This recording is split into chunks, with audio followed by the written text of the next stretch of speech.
Siamo nel 25 aprile del 2016, ma siamo anche nel 25 aprile del 57. Nel 25 aprile del 57 d.C. Marco diventa San Marco, già arcivescovo, vescovo di Alessandria, viene martirizzato ad Alessandria.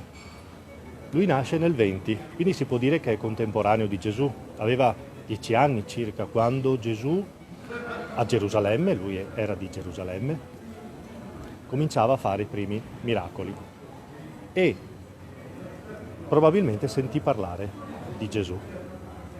Noi partiremo da qui, da Treviso, dalla nostra Treviso, per un viaggio, un pellegrinaggio, fino a Venezia, a San Marco, alla Basilica, per capire cosa è rimasto, l'identità, la storia, le idee, la politica, ma soprattutto l'economia e soprattutto la cristianità. Cosa è rimasto del messaggio di Gesù e di San Marco. Cercheremo di sentire delle persone che ci racconteranno le loro storie. Però partiamo da lui, da San Marco. Siamo alle ultime battute del Vangelo di San Marco. San Marco non è un apostolo, abbiamo detto, è un discepolo di Gesù e soprattutto un discepolo di Paolo e di Pietro. E fra gli evangelisti è quello che ha riportato il messaggio finale di Gesù. È il Vangelo più breve, ma il più antico, il primo ad essere stato scritto e forse anche il più vivo, il più immediato. Siamo nel brano che fra poco leggeremo, al momento dell'ascensione, quindi il ritorno definitivo di Gesù al Padre. E quindi ecco l'ultimo messaggio, le ultime parole che San Marco scrive anche per sé. Dice: andate in tutto il mondo e proclamate il Vangelo. È quello che San Marco ha fatto predicando il Vangelo in Egitto. Come detto, lui è stato vescovo di Alessandria, fondò Alessandria d'Egitto e poi fu martirizzato dall'Islam. È quello che la Chiesa ha fatto del giorno della Pentecoste, è quello che la Chiesa fa anche ora in mille modi e con la parola e con le missioni, con la carità, con gli ospedali, le scuole. Andiamo a leggere questo messaggio. Di buon mattino, il primo giorno della settimana, vennero al sepolcro al levare del sole e dicevano tra loro: chi ci farà rotolare via la pietra dall'ingresso del sepolcro? E quindi risorse al mattino il primo giorno dopo il sabato. Gesù apparve prima a Maria di Magdala, dalla quale aveva scacciato 7 demoni. Questa andò ad annunciarlo. Infine apparve agli 11, mentre erano a tavola, e li rimproverò per la loro incredulità e durezza di cuore, perché non avevano creduto a quelli che lo avevano visto risorto, e disse loro: andate in tutto il mondo e proclamate il Vangelo a ogni creatura. Chi crederà e sarà battezzato sarà salvato, ma chi non crederà sarà condannato. Questi saranno i segni che accompagneranno quelli che credono. Nel mio nome scacceranno demoni, parleranno lingue nuove, prenderanno in mano serpenti, e se berranno qualche veleno non recherà loro danno. Imporranno le mani ai malati e questi guariranno. Il Signore Gesù, dopo aver parlato con loro, fu elevato in cielo e sedette alla destra di Dio. Allora essi partirono e predicarono dappertutto, mentre il Signore agiva insieme con loro e confermava la parola della ragionevolezza di Gesù. Gesù portò la ragione. Portò il cristianesimo. Il cristianesimo significa ragione fondale. E la parola con i segni cominciarono ad accompagnare tutta la cristianità e tutta la nostra terra. Continueremo nella fila per entrare. 11 e 11 minuti, siamo alla stazione dei treni di Treviso, riprendiamo il nostro viaggio per San Marco. Oggi 25 aprile, la festa del nostro santo patrono. Dunque è nato in Palestina il 20 d.C., quindi abbiamo detto lui è stato contemporaneo di Gesù, lui aveva 10 anni in Palestina, probabilmente all'età di 10 anni Gesù ha cominciato a fare miracoli a 30 anni, dai 30 anni fino ai 33, quando poi fu crocifisso. Probabilmente lui ha sentito parlare di Gesù, quindi non è stato un discepolo ovviamente, però non è stato un apostolo, scusate, ma è stato un discepolo di Paolo e di Pietro, e quindi conobbe, derelata la storia, ma la conobbe davvero da chi fu testimone autentico della vita di Gesù. Diverse informazioni sulla vita di Marco sono sparse nel Nuovo Testamento, sufficienti per tratteggiarne il quadro generale. Altre informazioni sono contenute nella storia ecclesiastica. Questi ultimi molto tardivi, quindi di incerta attendibilità. Nacque in Palestina, l'abbiamo detto, poco o nulla si sa della sua giovinezza, della sua famiglia. Era il cugino però di Barnaba, e che quindi era ebreo e di stirpe levitica. Negli Atti degli Apostoli vi è un primo riferimento preciso su di lui nell'episodio in cui egli stesso si descrive descrive la liberazione miracolosa di Pietro dalla prigione, e scrive: dopo aver riflettuto si recò alla casa di Maria, madre di Giovanni, detto anche Marco, dove si trovava un buon numero di persone raccolte in preghiera. Secondo il brano, sua madre si chiamava Maria e a quel tempo abitava nei pressi di Gerusalemme. Si noti anche che Marco aveva due nomi, uno gentile e uno ebreo. Quello ebreo era Giovanni, e a quel tempo era un'usanza abbastanza comune tra gli israeliti. Basti ricordare Paolo, che viene indicato anche con il nome di Saulo. In altri passi degli Atti viene chiamato con il nome di Giovanni o con quello di Marco o con entrambi. Non è noto da alcuna fonte però se conobbe direttamente Gesù, però sicuramente ne aveva sentito parlare. Il fatto che sia l'unico evangelista, e ricordiamo il popolo veneto è unico al mondo che conserva e custodisce le spoglie di due evangelisti, Marco e Luca a Padova. Quindi la nostra identità è conservata e sacra, dobbiamo riscoprirla, conoscerla. Quindi scriveva e descrisse un po' se stesso nel 14, 1, 51, 52, un giovanetto però lo seguiva, riferito a Gesù, rivestito soltanto di un lenzuolo, e lo fermarono, ma egli, lasciato il lenzuolo, fuggì via nudo. Ecco, questa è la descrizione che egli stesso fece di sé, presente a 10 anni vicino a Gesù. Dalla prima lettera di Pietro scrive: vi saluta la comunità che è stata eletta come voi e dimora in Babilonia, e anche Marco, mio figlio. È riportato che si trovava quindi a Babilonia, zona del Cairo, in Egitto, dove si trovava l'omonima fortezza. E poi divenne la chiesa cristiana copta. Il passo potrebbe però intendersi anche con la presenza di Marco a fianco di Pietro a Roma. Infatti nel linguaggio dei primi cristiani Babilonia indicava anche la Roma pagana. La basilica romana di San Marco, infatti noi sappiamo che c'è una basilica di San Marco anche a Roma, testimonia la presenza di Marco a Roma, quindi pare che sia stato anche a Roma, visto che secondo una tradizione fu eretta sul luogo in cui sorgeva proprio la casa in cui risiedette.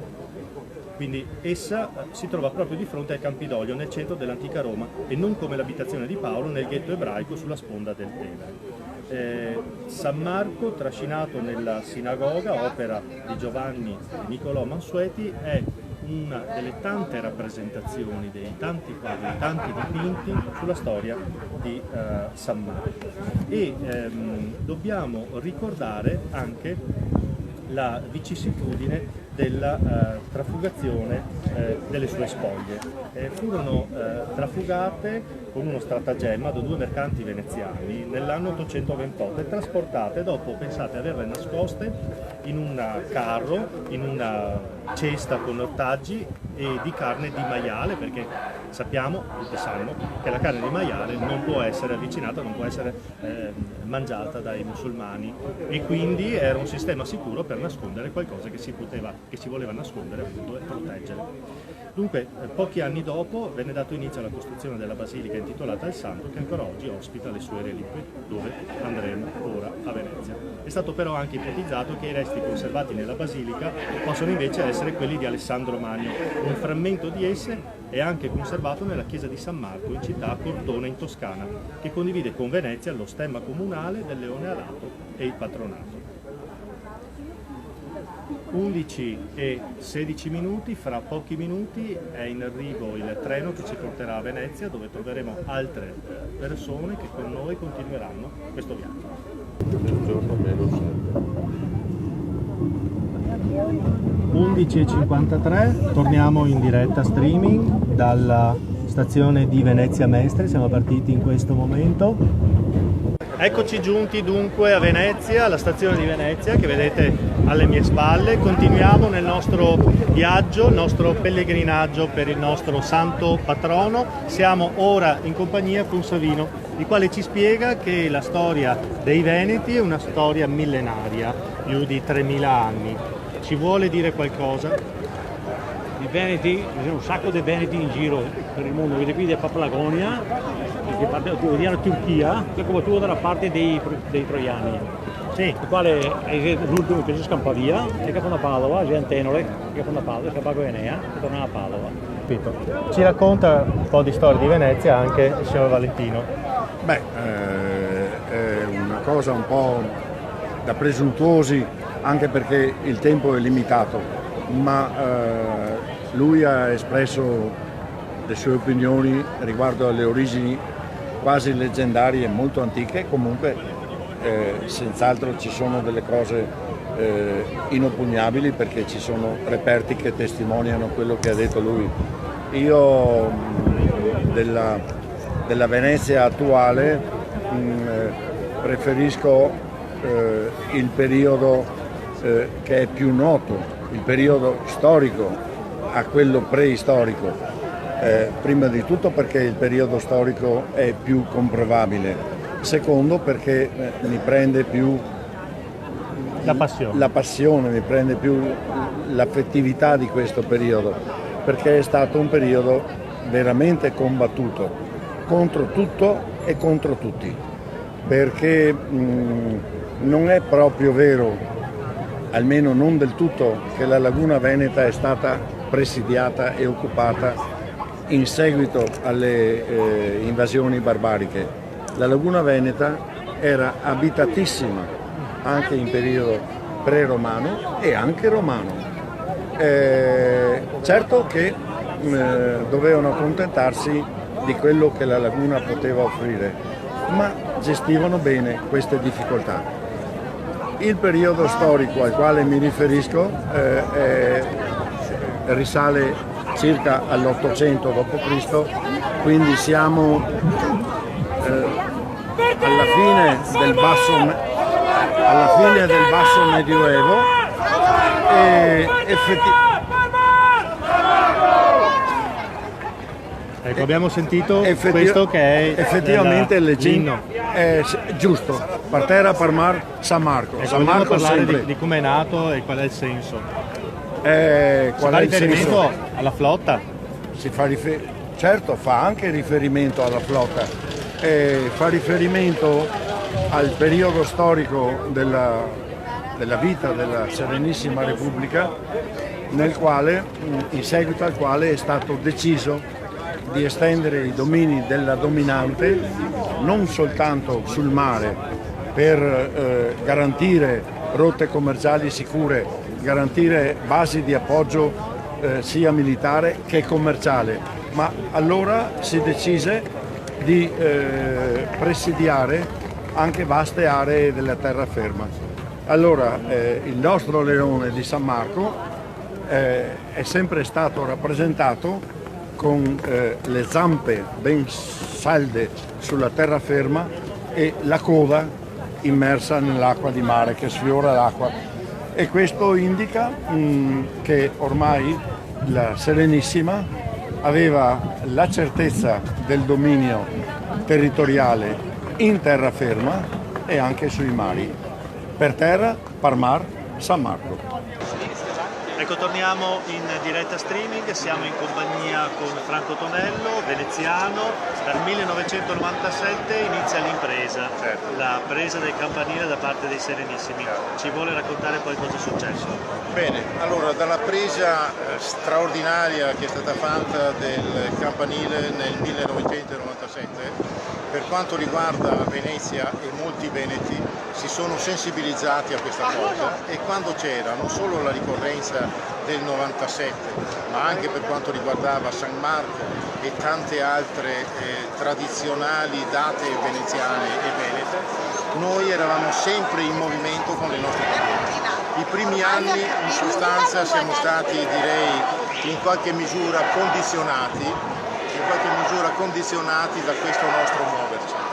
Non abbiamo continuato, abbiamo desistito a questa cosa e anno dopo anno siamo riusciti ad avere in piazza 10 bandiere, 100 bandiere, 1000 bandiere e oggi vi assicuro che è un'emozione straordinaria poter vedere tanti veneti sensibilizzati a questa nostra ricorrenza di San Marco. È un'emozione che vi dico è straordinaria, soprattutto per noi e per chi ha vissuto momenti molto più difficili.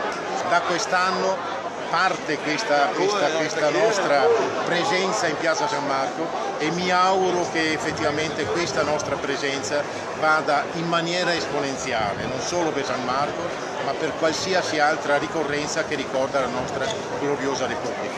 Una spiritualità vissuta nel profondo da parte dei veneziani e in tutta la Serenissima. Certamente.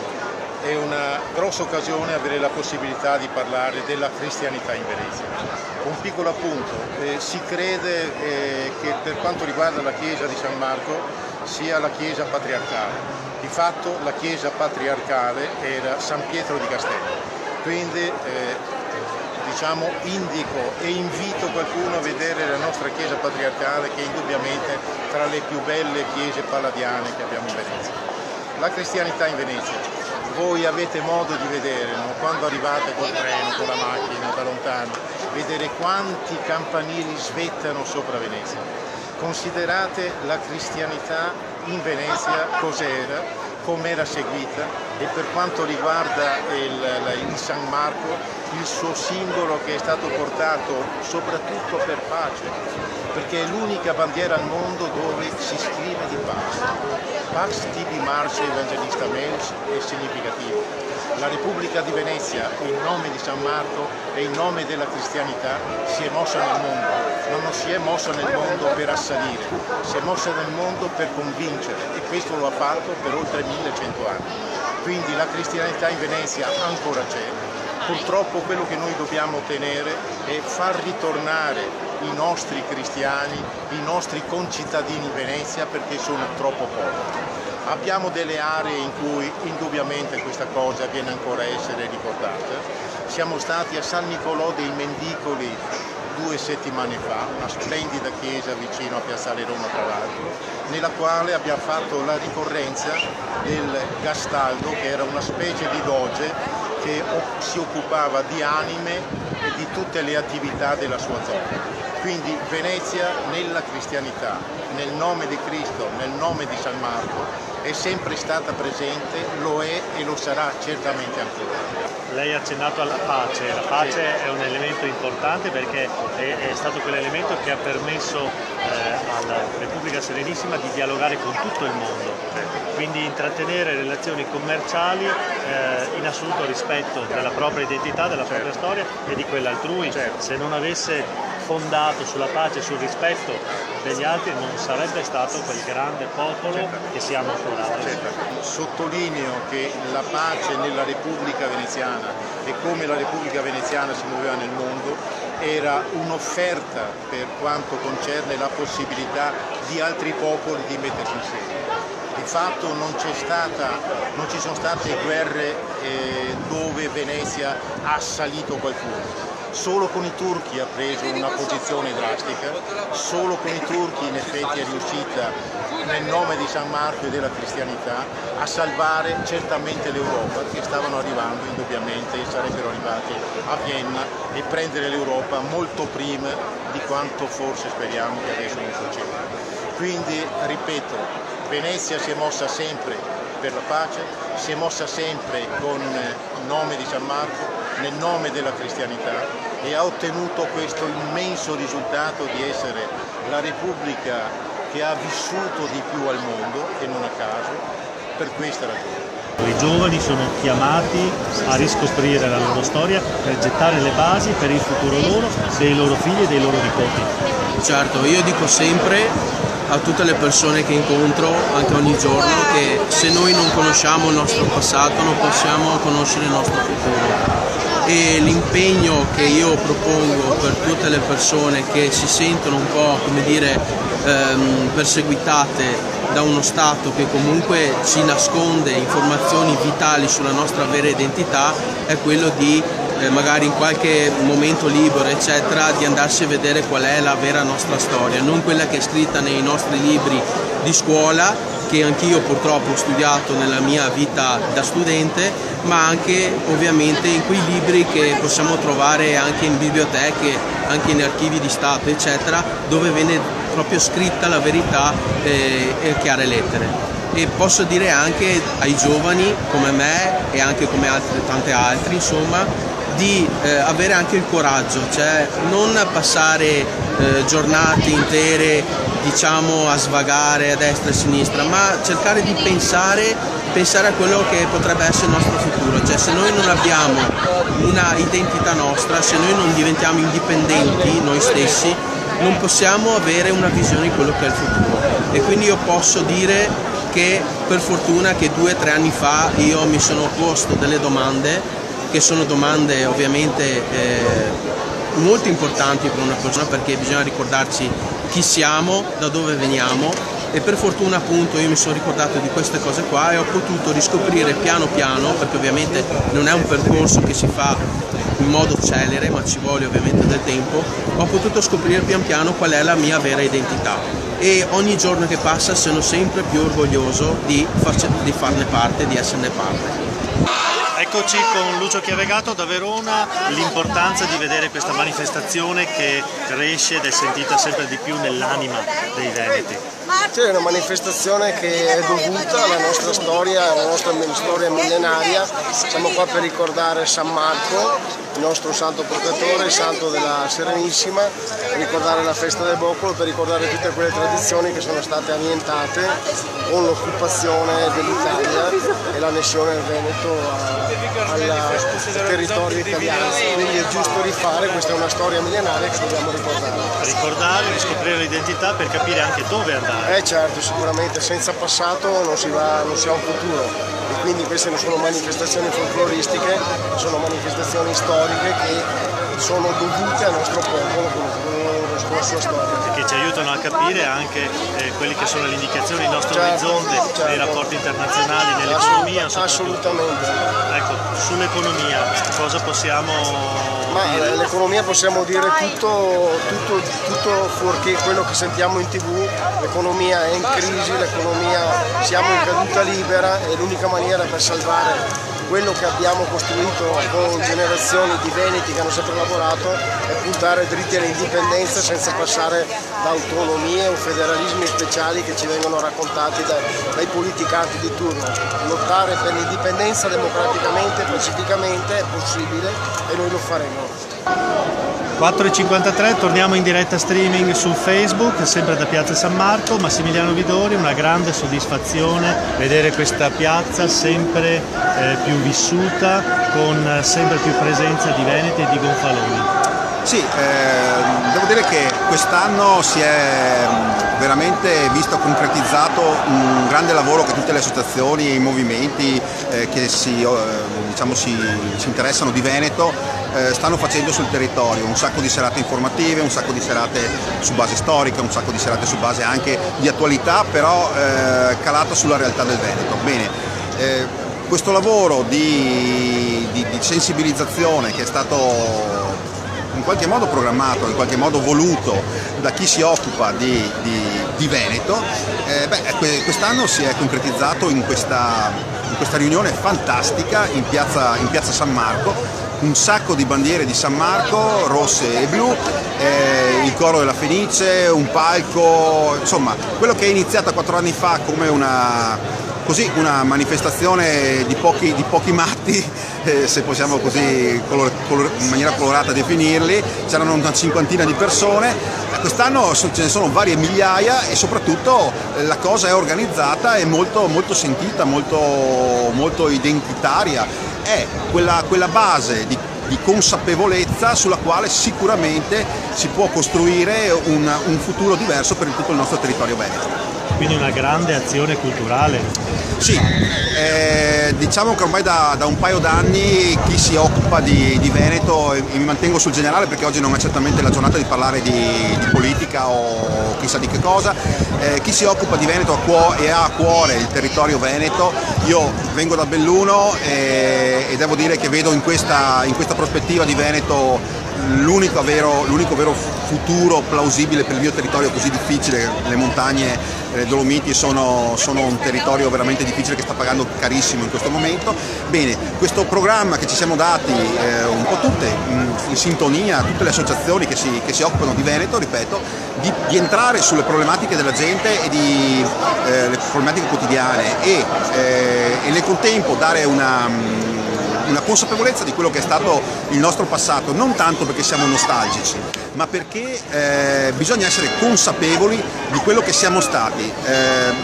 Non vogliamo, nessuno di noi ambisce a una Serenissima 2 o chissà che ricostruzioni storiche, però è importante sapere che quando ci guardiamo intorno e vediamo che ci sono, come in questa piazza per esempio, problemi reali, problemi economici veri, possono avere delle soluzioni che ci portano tutti a prendersi e farsi carico del nostro sì, la consapevolezza di essere un popolo, la consapevolezza di quello che siamo stati, di quello che possiamo essere, ecco, declinato al futuro, quello che possiamo essere è sicuramente risolutivo per un sacco di problemi. E allora si è lavorato tantissimo sul fronte culturale proprio per risvegliare. In effetti, insomma, come dicevo prima quando siamo entrati in piazza, il lavoro paga, è indiscutibile, vedere tante bandiere e tanta partecipazione è veramente una grossa soddisfazione.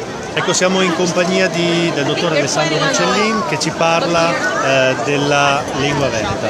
Il veneto è fondamentale per la nostra identità. Sì.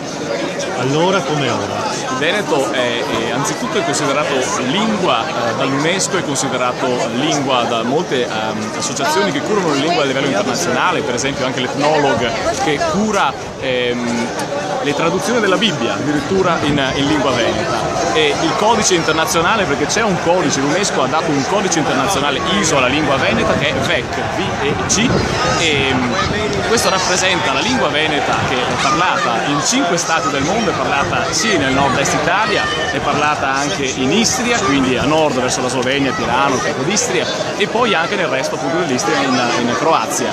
È parlato addirittura a Cipilo in Messico ed è parlato, pensate, in Brasile, dove è riconosciuto come lingua dalla Federazione Brasiliana, il Talian o Veneto Brasileiro, dal novembre del 2014, quindi a livello internazionale è già riconosciuto. A livello di linguisti proprio, quindi di accademie, di università, a parte esistere decine di dizionari della lingua veneta, anche di dizionari veneto-inglese, addirittura abbiamo un dizionario veneto-inglese, ci troviamo ad avere finalmente, già proprio da questi anni, delle pubblicazioni accademiche sulla lingua veneta. Per esempio sono il fortunatissimo primo, coautore del primo manuale universitario di lingua veneta, scritto in lingua veneta e sulla lingua veneta, che sarà pubblicato nelle prossime settimane dall'Università di Francoforte, quindi degli importanti passi sulla lingua veneta, perché a livello internazionale i linguisti dicono che il veneto è chiaramente una lingua. Parlando con docenti di rilievo internazionale, la prima cosa che mi chiedono è quante ore il veneto viene insegnato a scuola, dove la vera domanda purtroppo è se il veneto è insegnato a scuola. Devo replicare che non è insegnato ancora. Segnaliamo che è una lingua viva. Esatto, è una lingua viva e oltretutto la sua varietà stessa testimonia che è viva, perché ciò che non varia è perché tendenzialmente è morto. Quindi se il veneto non variasse sarebbe una lingua morta, ma il veneto varia e di conseguenza è una lingua viva a tutti gli effetti. È ben diversa dall'italiano. Ecco, cosa occorre fare adesso per la lingua veneta? Occorre anzitutto che i veneti stessi decidano che si può parlare veneto, che si deve parlare veneto, che si può insegnare e che è utile, non è solo un ricordare nostalgicamente la tradizione, il passato, le commedie di Goldoni, ma è proprio una questione di utilità. Si pensi che nel 1605 Galileo Galilei scrive un trattato di astronomia in padovano. E perché era utile? Perché scrivono in padovano? Perché quella era la lingua di discussione accademica. Ricordiamo che salì qui.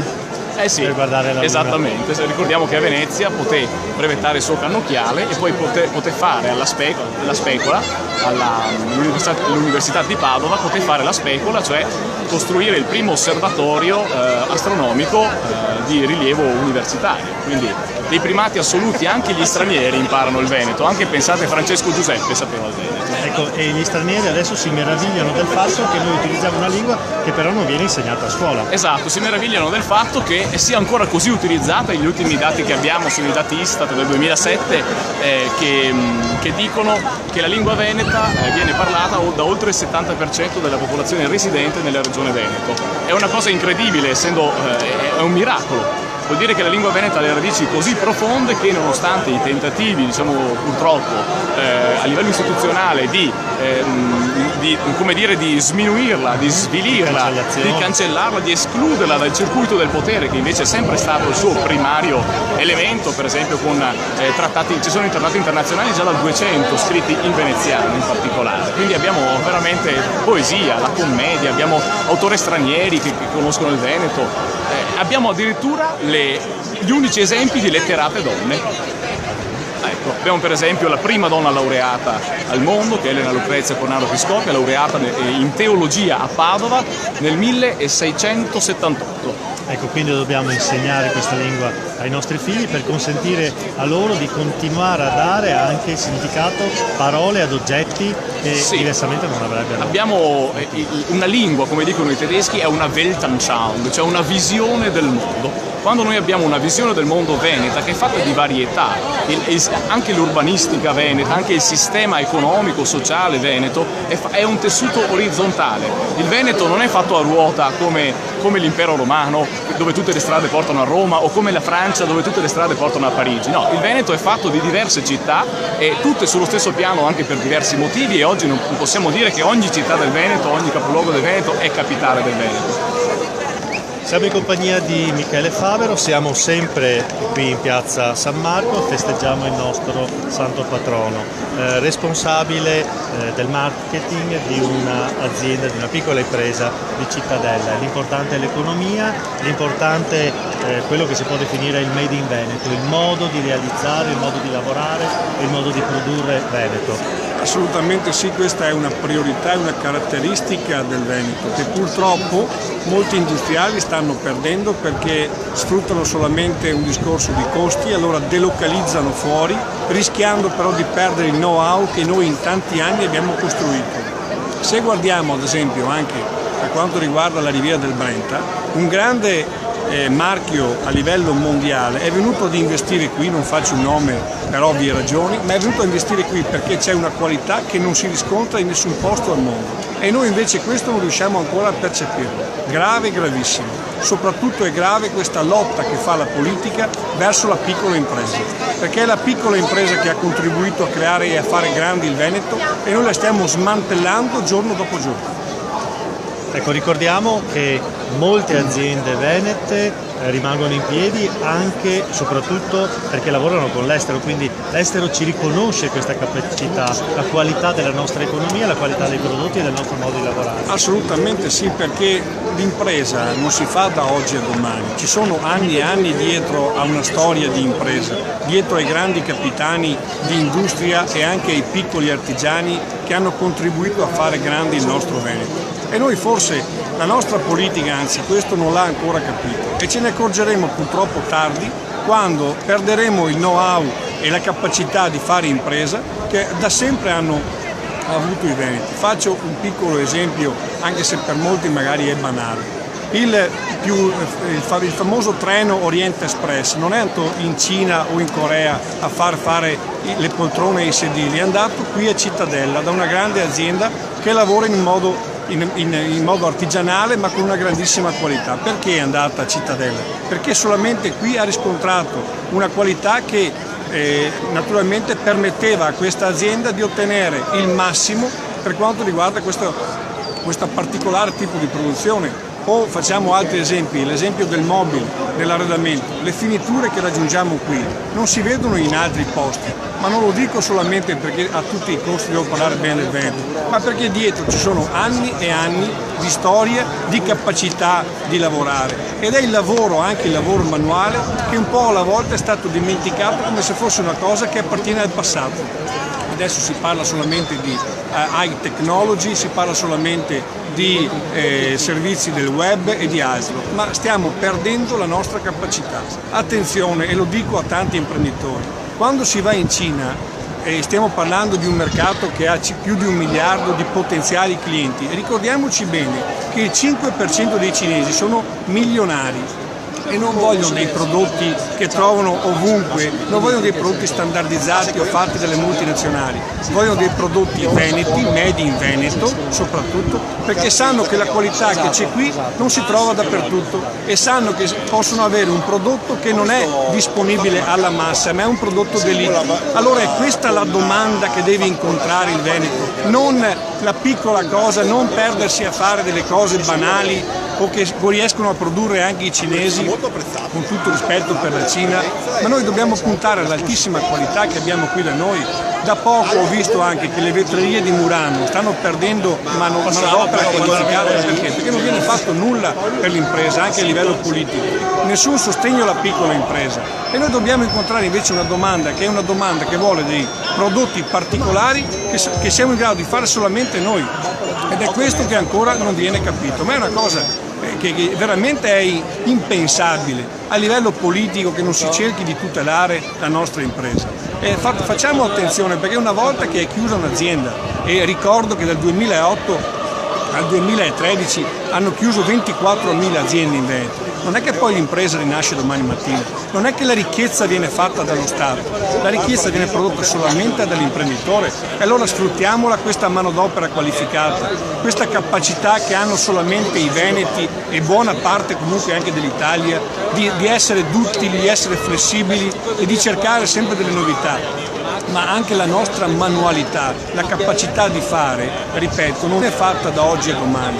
La Riviera del Brenta aveva i primi Calegheri, c'era la scuola dei Calegheri, che è datata addirittura nel 1200 e i nobili veneziani che sono venuti qui poi a portare le ville che tutti conosciamo della Riviera del Brenta, portavano con loro anche la manovalanza e questi maestri d'arte, perché vengono definiti così manovali, ma a me sto termine qua non è mai piaciuto e non mi piace tuttora, questi maestri che hanno cominciato a fare le prime scarpe e che poi oggi sono le scarpe che sono vendute magari a Parigi in qualche boutique a 5.000 euro al paio e noi invece non siamo stati in grado di sfruttare questa nostra capacità e vengono d'oltralpe ad acquistare, a comprare i nostri maestri artigiani. È una cosa inaudita che solamente qui riusciamo a fare. Ecco, voi su questo valore assoluto aggiunto state lavorando ad un marchio.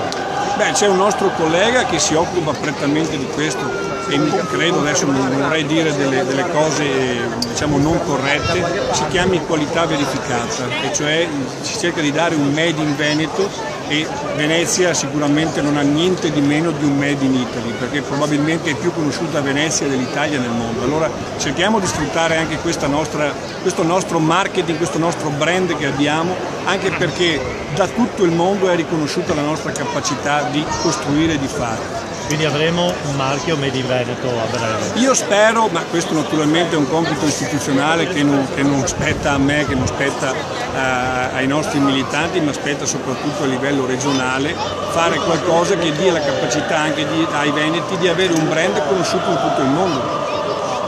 Però, insisto, l'impresa, specialmente la piccola impresa, va aiutata perché ricordiamo una cosa importante, l'86% della forza lavoro attiva in Veneto è nelle piccole imprese, non nella grande industria e sono questi che ci hanno permesso di lavorare, di vivere e di costruire la nostra società, perché il piccolo imprenditore poi vive nel territorio, ha i suoi figli che faranno parte un domani di questo territorio. E non facciamoci svendere alle multinazionali perdendo poi quella che era la nostra forza, la nostra capacità. Perché attenzione, le multinazionali vengono qui perché oggi conviene produrre qui e domani se ne vanno in Corea, dopodomani andranno in Cina o in altri posti, lasciando il deserto e questo noi forse non abbiamo ancora capito molto bene. Grazie Michele Favero. Torniamo in diretta con Dimitri Coin, l'importanza di essere qui oggi a festeggiare il nostro santo patrono, la nostra identità. No, l'importante è appunto, come ha detto lei adesso, quello di far crescere di nuovo questa consapevolezza identitaria. Il Veneto e i veneti non sono solamente economia, ma siamo soprattutto identità. Fossimo solo economia, con un pizzico di autonomia avremmo risolto tutto. In realtà i problemi sono abbondantemente più grandi e abbiamo la necessità di raggiungere l'indipendenza che per raggiungerla è necessario partire dalla consapevolezza identitaria. Eccoci in compagnia con Alessio Morosini, abbiamo appena finito di festeggiare il nostro santo patrono, ci portano una novità importante. Intanto San Marco è il nostro patrono e quindi è colui che ci ispira e ci guida nell'azione di cambiamento radicale che tutti noi, che tutta questa piazza e con la piazza San Marco e tutto il Veneto vogliono intraprendere per dare un futuro alle nuove generazioni, perché bisogna essere generosi e responsabili con coloro i quali verranno dopo di noi. Noi abbiamo il dovere di combattere. E la novità qual è? È che da oggi io sono convinto, con l'unità che in questa piazza si è ritrovata, il Veneto ha il modo di alzare la testa affermando di volersi assumere le responsabilità del proprio futuro e dialogando con l'Italia, che deve essere un interlocutore nel cambiamento sia dell'Italia che del Veneto. E purtroppo l'Italia non riesce a cambiare. Non riesce a cambiare perché la stessa riforma costituzionale che Renzi vuol far votare a ottobre è una riforma che nasce zoppa.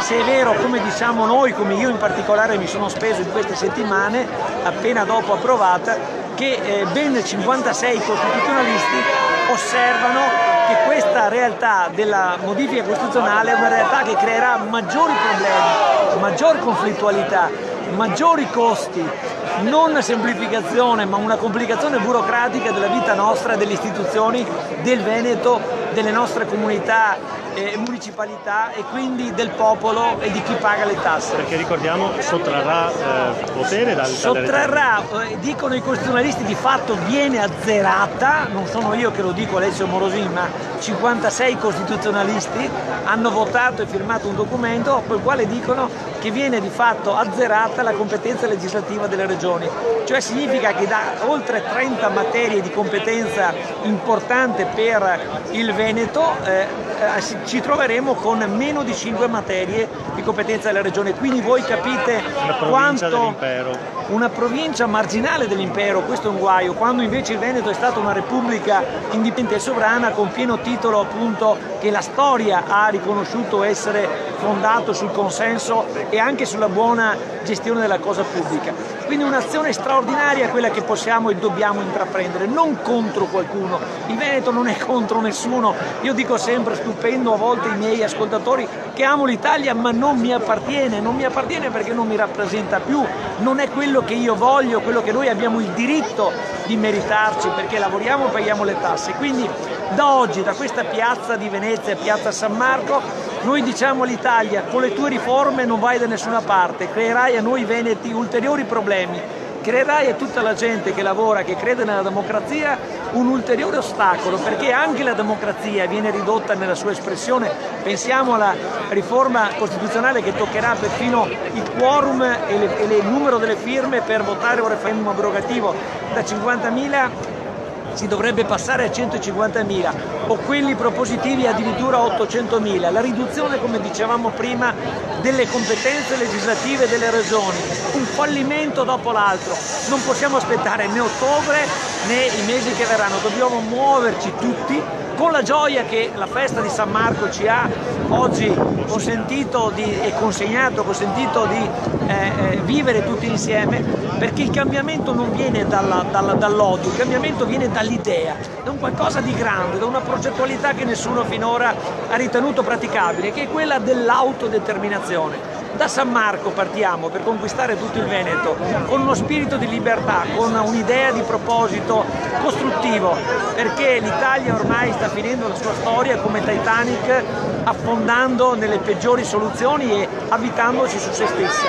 Il Veneto invece alza la bandiera di San Marco per dire agli altri: siamo ancora in grado di dare un cambiamento e di essere positivi, perché il futuro è dato solo da chi ha un'idea, chi ha un qualcosa da fare di grande. Noi abbiamo un grandioso progetto, quello dell'autodeterminazione del Veneto. L'indipendenza parte da piazza San Marco e contaminerà positivamente anche tutto il resto d'Italia, quindi l'indipendenza del Veneto sarà una occasione per dare anche all'Italia uno stimolo a credere che il cambiamento dipende solo da noi. Venezia ci crede, noi ci crediamo, l'indipendenza è a portata di mano ed è a vantaggio di tutti. Buon San Marco! Grazie.